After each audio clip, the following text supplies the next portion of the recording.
하늘에서는 탄이 쏟아지고 까만 물이 마을을 가로질러 흘러갑니다. 하루 종일 쾅쾅 석탄 캐는 소리가 울려 퍼지고 얼굴과 손에 탄이 묻은 새까만 아이들이 곳곳을 누볐던 마을. 동네 강아지도 10,000원짜리를 물고 다닌다는 말이 있을 정도로 화려했던 탄광촌의 이야기는 이제 사람들의 기억 속에서 점차 잊혀가고 있습니다. 1945년 광복과 함께 남북이 분단되자 남한은 극심한 석탄 부족 사태를 겪게 되고 석탄 공급을 늘리기 위해 1950년 대한석탄공사를 설립합니다. 그러면서 경제개발 5개년 계획의 일환으로 강력한 석탄 증산 정책을 추진하는데요. 이후 우리나라의 석탄 산업은 급속히 성장하고 탄광의 숫자도 늘어나면서 석탄 산업의 호황기가 시작되죠. 그리고 1963년부터 1977년까지 독일로 탄광 노동자를 보내는 파독 광부 사업 또한 진행됩니다. 파독 광부들이 보내온 외화는 한국의 가족들은 물론 국가 경제에도 큰 도움이 됐습니다. 독일에서 살기 참 어려웠죠.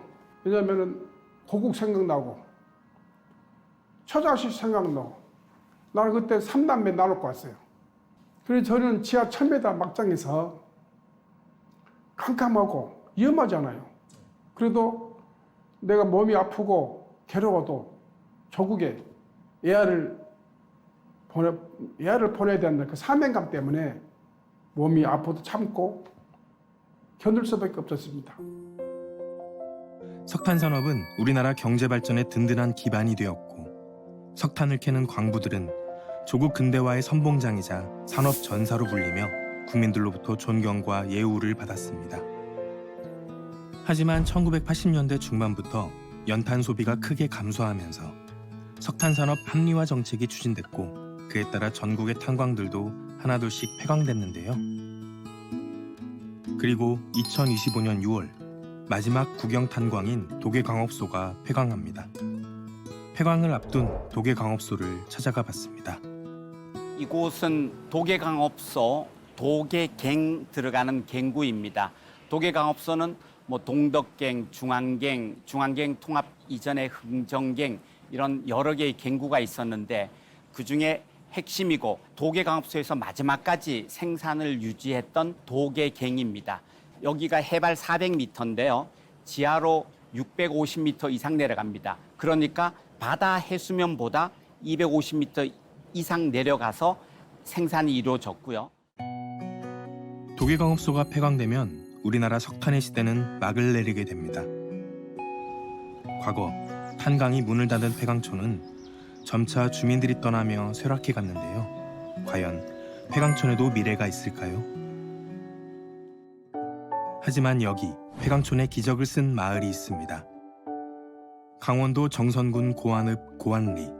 이곳은 과거 우리나라 민영탄광 중에서도 최대 규모를 자랑했던 삼척탄좌 정암광업소가 있던 곳인데요. 여기 인구가 그때 고안 사북이 6만 명 정도 됐어요. 현재는 4,300명 정도니까 굉장히 많은 사람들이 전국에서 몰려들었고 제가 어렸을 때 여기 이 길을 학교 다니려고 다녔던 기억이 있는데 학교 등교 시간에 여기가 애들로 꽉 찼을 정도로 인구가 많았었어요. 여도 손님이 평균 잡아 하루에 한 60명.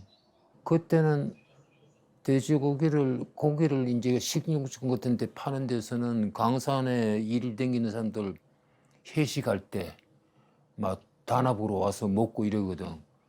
내가 개인이 가서 돼지고기 반금마 내 잊어먹지도 않아요. 반금마 좀 주십시오 하니까 안 팔아요. 그 정도 경기가 좋았어요. 이곳도 탄광이 폐광된 후 쇠락의 길을 피할 수 없었습니다. 하지만 2018년부터 시작된 마을 만들기 사업으로 고안리는 다시 살아나는데요. 마을도 되게 산뜻해지고 관광객도 오는 곳이 된 거는 그걸 하려고 하는 주민들의 의지가 되게 컸던 것 같아요. 이 골목은 누가 대신 바꿔줄 수 없다. 여기 사는 사람 우리가 바꿔야 돼. 그렇게 이제 청소부터 하기 시작하고 그랬던 게 한 7, 8년 지나니까 지금 같은 결과로 나왔던 것 같아요. 고안리는 폐광촌의 새로운 역사를 써내려가고 있습니다. 이제 탄광초는 모두 사라지겠지만 지금의 풍요로움에는 우리나라 경제 발전의 최전선에 탄광촌과 광부들이 있었다는 것을 기억해야 할 것입니다. 광부들은 1년에 500명이 순직을 해갔습니다.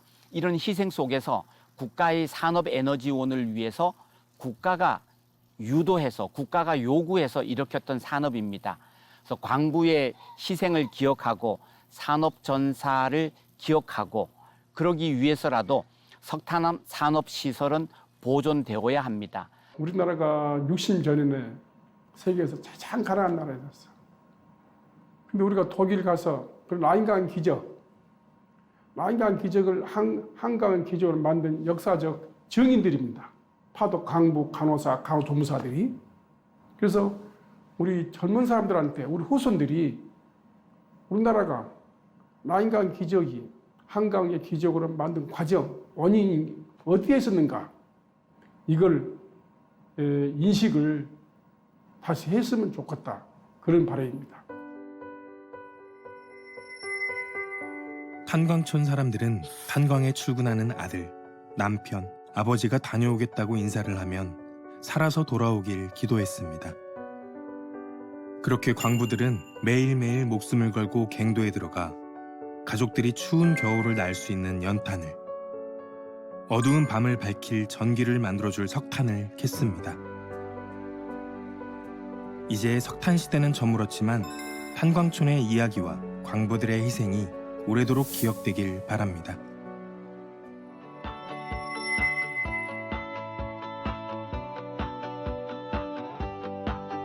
새벽을 깨우던 발걸음 멈추지 않던 하루들